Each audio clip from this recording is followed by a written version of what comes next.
अस्सलाम वालेकुम friends, welcome back to my channel. कैसे हैं आप सब? उम्मीद है आप सभी खैरियत से होंगे और आप लोगों की दुआओं से मैं भी बिल्कुल ठीक हूँ।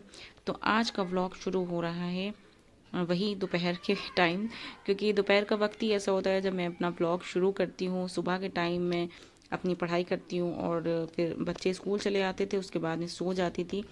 अब थोड़ा सा सुकून हुआ है कि अब फाइनली बच्चों के एग्ज़ाम्स जो है वो ख़त्म हो गए हैं और छुट्टी हो गई है। तो आज जो है वो आज का दिन ऐसा गया कि नमाज़ पढ़ने के बाद मैं सो गई थी।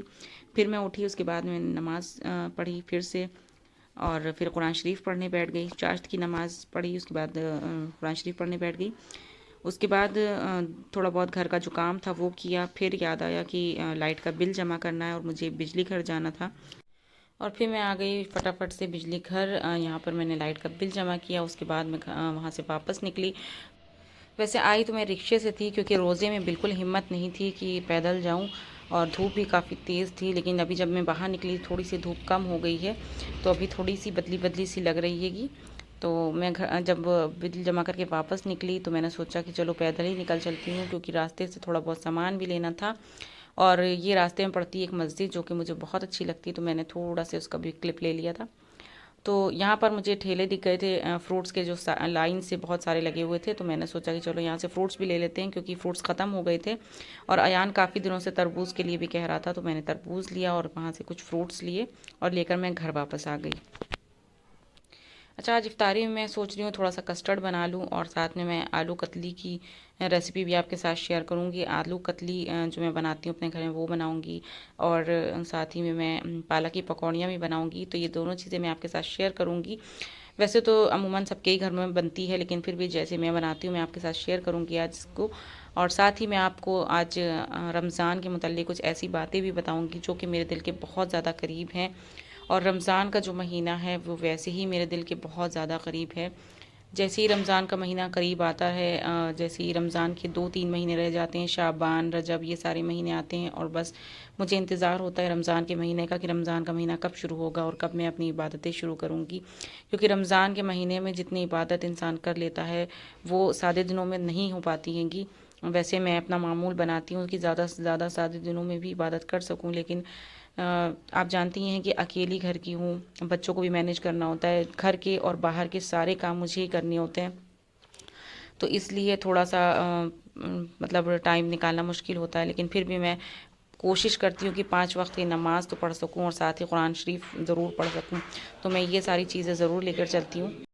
अच्छा, आस-पास से काफ़ी आवाज़ें आती रहती हैं, क्योंकि बिल्डिंग में कोई ना कोई आता-जाता रहता है, जिसकी वज़ह से बहुत सारी आवाज़ें आती रहती हैं, जिसकी वज़ह से कभी-कभी बहुत मुश्किल हो जाता है वॉइस ओवर करना भी। सो प्लीज़ आप लोग पीछे की आवाज़ों को इग्नोर कर दिया करें। सो मैं कहाँ थी? हाँ, मैं रमज़ान के मुतालिक आपको कुछ बातें बता रही थी कि जो रमज़ान का महीना है वो मेरे दिल के कितना ज़्यादा करीब है। और ऐसा नहीं है कि शुरू से ऐसा था, कुछ करीबन 7-8 साल हुए हैं, जो कि मतलब जैसे जैसे कहते नहीं कि उम्र बढ़ती जाती है, चीज़ें हम एक्सपीरियंस करते जाते हैं और उसके साथ साथ में हम बहुत सारी चीज़ें सीखते हैं। तो बस वैसे ही कुछ मेरे साथ रहा है, बहुत सारे तजुर्बे, बहुत सारे एक्सपीरियंसेस ज़िंदगी में आए, बहुत ही ज़्यादा अप डाउन भी आए ज़िंदगी में, जिससे मैं दीन की तरफ और अल्लाह की तरफ बहुत ज़्यादा रुजू होती गई, और अल्लाह के बहुत मतलब अल्लाह ताला से बहुत करीबी एक अटैचमेंट, एक कनेक्शन होता गया। सो रमज़ान उसी तरह से एक ऐसा महीना है मेरे लिए कि रमज़ान का महीना मेरे लिए बहुत ही मुबारक महीना रहता है, और इस महीने का मैं बहुत बेसब्री से इंतज़ार करती हूँ। और पहले ऐसा था ना कि जब मेरी शादी नहीं हुई थी, या शुरू के दिनों में, जब मैं टीनेज के टाइम की बात बताऊं अगर आपको, तो उस टाइम पे मैं जो रमज़ान का महीना आता था तो नॉर्मल डेज़ की तरह ही मुझे लगता था। कोई इतनी ज़्यादा मुझे मतलब वो कनेक्शन फ़ील नहीं होता था। मैं रोज़े रखती थी, कभी नहीं दिल चाहता था तो नहीं भी रखती थी। अगर जैसे कभी तबीयत ख़राब हुई तो छूट भी जाता था, तो और नमाज़ तो ख़ैर मैं पढ़ती ही थी शुरू से ही। लेकिन रमज़ान के रोज़ों का मुझे इतना ज़्यादा वो नहीं था। कभी कभी तबीयत ख़राब हो जाती थी, या कभी रोज़े रख के बहुत ज़्यादा थकान फ़ील होती थी, तो मैं अगले दिन नहीं रखती थी। तो इस चीज़ का मुझे बड़ा अफ़सोस होता है आज के टाइम पर कि पहले मैंने रोज़े मतलब जो छोड़ दिए। लेकिन फिर धीरे धीरे धीरे धीरे करके रमज़ान के रोज़ों की बड़ी अहमियत पता चली, और उसके बाद में फिर रमज़ान के रोज़े रखने की आदत डाली मैंने। और धीरे धीरे करके मैंने रमज़ान के रोज़े रखना शुरू किए। फिर आज मैं काफ़ी साल हो गए रमज़ान के रोज़े रखते हुए, और आज अभी तक मैं रख रही हूँ और इंशाल्लाह आगे भी रखती रहूँगी। और अल्लाह ताला से यही दुआ करती हूँ कि सबको अल्लाह ताला रमज़ान के रोज़े नसीब फरमाए, और इसकी अहमियत अल्लाह ताला सबके दिलों में डाल दे कि रमज़ान का एक एक रोज़ा कितना ज़्यादा कीमती होता है, और कितने ज़्यादा कीमती होता है ये वक्त। हम मग़फ़िरत के लिए हम इस महीने में अपनी मग़फ़िरत करा सकते हैं। कितनी ज़्यादा कीमती होता है ये वक्त कि हम एक एक मिनट जो इबादत करते हैं उसका हमें सवाब जो है वो सादे दिनों से 70 गुना ज़्यादा बढ़ के हमें मिलता है। तो बस इसीलिए मैं जो है रमज़ान की इतना ज़्यादा करीब होती गई कि रमज़ान का महीना बहुत ही बरकतों वाला होता है। और कुछ एक छोटी सी स्टोरी है जो आपके साथ शेयर करने वाली हूँ इसी वीडियो में, कि रमज़ान का मुबारक महीना जो है वो मेरे दिल के इतना ज़्यादा करीब कैसे आ गया। कुछ साल पहले की बात है, और मैं बहुत ज़्यादा परेशानी में थी, बहुत ज़्यादा दिक्कतों में थी। मेरा अपना घर नहीं था, और मेरे हस्बैंड का कारोबार भी थोड़ा सा लो हो गया था, जिसकी वजह से वो बाहर शिफ्ट हो गए थे। मतलब अपने कारोबार की वजह से वो हैदराबाद चले गए थे। तो कुछ दिन मैं अकेली रही यहाँ पर, और बच्चों के साथ में अकेले रहना। उस टाइम तो बच्चे बहुत ही छोटे थे। कुछ अब्दुल रहमान जो है वो छोटा सा था, दो साल का, 1.5-2 साल का था, और अयान जो है वो 2.5-3 साल का था। तो इतने छोटे बच्चों के साथ अकेले रहना और मैनेज करना मेरे लिए बहुत ही मुश्किल का फेज़ था। वो बहुत ही मतलब परेशानियाँ मैंने उस वक्त झेली हैं। फिर मैंने अपने हस्बैंड से कहा कि मुझे अपने पास बुला ले, अपने साथ रखें। और फिर मैं उनके साथ चली गई, उनके पास मैं कुछ 6 महीने हैदराबाद में रही थी उस वक्त। और उस पीरियड में, उस बीच मेरे रमज़ान का महीना भी गुज़रा था। तो जब वो रमज़ान आए तो कहते हैं ना कि परदेश में जब इंसान होता है और दुआ करता है, रोज़े रखता है, इबादत करता है, तो परदेश की इबादत और दुआ अल्लाह ताला ज़्यादा कबूल करते हैं। और वैसे भी अल्लाह ताला रमज़ान के महीने में इबादतें बहुत कबूल करते हैं और दुआएं बहुत कबूल करते हैं। ये कबूलियत का महीना होता है। तो मेरे लिए वो महीना जो था, वो उस टाइम पर जब रमज़ान गुज़रे थे, वो मेरे दिल को मतलब छू गया था वो। क्योंकि उस वक्त जब मैं तहज्जुद में उठती थी, अकेली होती थी, कोई भी नहीं था आसपास में, कोई फैमिली मेम्बर नहीं था, कोई नहीं था। 6 महीने मैंने अकेले गुजारे हैं। हस्बैंड सुबह चले जाते थे, वो रात में आते थे 10 बजे 11 बजे। फिर अकेली मैं तहज्जुद में उठती थी, नमाज़ पढ़ती थी, फजर पढ़ के दुआएं करके मैं सोती थी।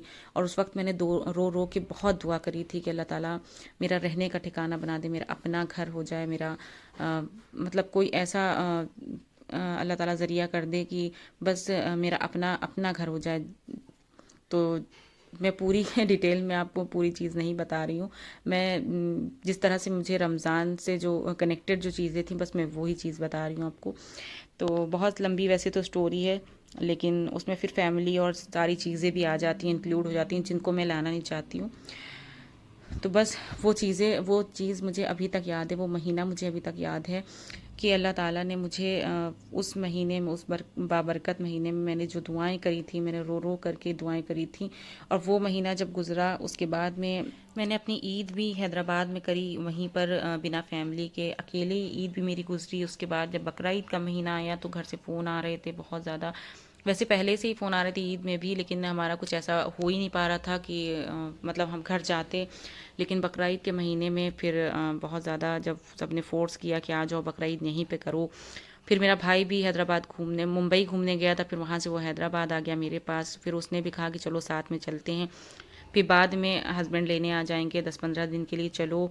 उस टाइम मैं अपने बड़े बेटे मतलब अयान का एडमिशन वहाँ पे करा चुकी थी, क्योंकि मुझे कोई रास्ता नहीं दिखता था, कोई ज़रिया नहीं लगता था कि मैं यहाँ वापस आ पाऊँगी या यहाँ पर रहूँगी। वहाँ पे मैं रेंट पे रहती थी, और मुझे भी यहाँ पर रेंट पे ही रहना था। तो मैंने सोचा कि जब हस्बैंड वहाँ पे काम कर रहे हैं तो फिर मैं यहाँ रेंट पे अकेले रह के क्या करूँगी, तो साथ में ही रहूँ।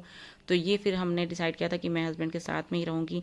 लेकिन बस कुछ वो 10-15 दिन के लिए मेरा लखनऊ आना अल्लाह की मतलब रहमत थी मेरे लिए, बहुत बड़ी, वो बहुत बड़ी नेमत थी अल्लाह ताला की, कि अल्लाह ने मेरे रमज़ानों की जो दुआएं थी वो कबूल की 10-15 दिन मैं यहाँ पर आई। फिर जब हस्बैंड मुझे लेने आए और हमारा वापसी का टिकट भी हो गया था, उसके बाद अचानक कुछ ऐसा हुआ कि मुझे अपना घर मिल गया। मेरे हस्बैंड ने मुझे फ़ोन किया कि हमारे घर की चाबी हमें मिल गई है। और वो दिन मेरे लिए बहुत बड़ा दिन था। मैंने बहुत सी जो दुआएं करी थी वो मैं बता नहीं सकती, मैं क्या मेरे पास अल्फाज नहीं है आपको बताने के लिए कि वो दिन मेरे लिए कितना बड़ा दिन था। फिर हमें जब चाबी मिल गई तो फिर हम यहाँ पर शिफ्ट हो गए। और उसके बाद में जब से मतलब ये महीना जो था मेरे लिए मेरे दिल के बहुत क़रीब आ गया। कुछ कहते नहीं है कि कभी कभी अल्लाह ताला दे के आज़माता है, कभी ले के आज़माता है। तो मेरे लिए जो ये महीना है वो अल्लाह ताला ने मुझे बहुत अता किया है, और हमेशा अल्लाह ताला ने मुझे अता ही किया है। मेरी हर दुआ को अल्लाह ताला ने कबूल किया है। हमेशा से मैंने जो भी दुआ मांगी है, ये मेरा एक्सपीरियंस रहा है कि मैंने जो भी दिल से दुआ मांगी है अल्लाह ताला ने उसे कबूल करी है। तो एक छोटी सी स्टोरी थी जो मैंने आपके साथ शेयर करी, मेरे दिल की जो बात थी मैंने आपके साथ शेयर करी। उम्मीद है कि आपको अच्छी लगी होगी। और मैं इसको बताने का मेरा मकसद यही था कि अल्लाह ताला से जो भी दुआ अल्लाह ताला से दिल से करो, अल्लाह ताला उसे कबूल करता है। और ये रमज़ान का जो मुबारक महीना है इसे ज़ाया ना होने दें।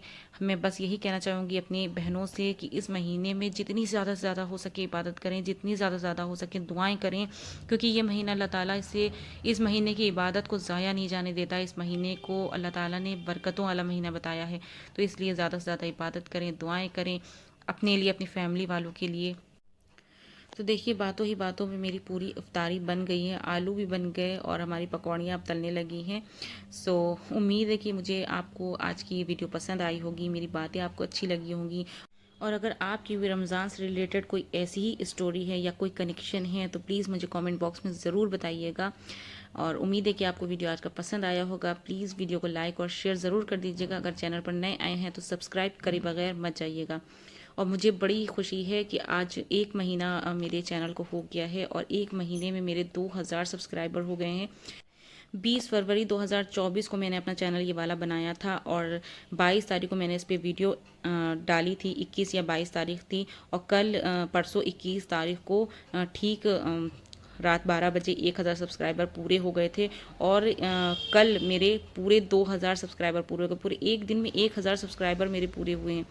तो मैं आप सभी लोगों को थैंक्स कहना चाहूँगी कि मुझे अपना इतना प्यार देने के लिए, इतना सपोर्ट देने के लिए।